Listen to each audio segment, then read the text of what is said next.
নমস্কাৰ সকলোকে। আমাৰ টিমটোৰ নাম সোণাৰাটাপাৰা 14 আৰু মই মোৰ ধাৰণা সদৰীয়া keep them vocal for local আৰু মহিলা আৰু শিশু বিকাশ শিতানৰ অধীনত উপস্থাপন কৰিছোঁ। মই লক্ষ্য কৰা সমস্যাটো হ'ল বহুতে ৰাসায়নিক ভিত্তি আৰু ব্যয়বহুল পৰিষ্কাৰ পৰিচ্ছন্নতা সামগ্ৰী ব্যৱহাৰ কৰে, আনহাতে পৰম্পৰাগত দক্ষতা থকা স্থানীয় মহিলাসকলে উপযুক্ত চাকৰিৰ সুযোগ নাপায়।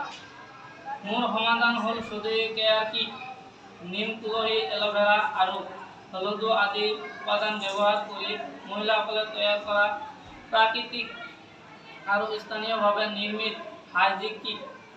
ইয়াত বনৌষধি, চাবোন, শ্বেম্পু আৰু চেনিটাইজাৰ অন্তৰ্ভুক্ত কৰা হৈছে, যিয়ে স্বাস্থ্য আৰু আত্মনিয়োগ দুয়োটাকে প্ৰভাৱিত কৰে।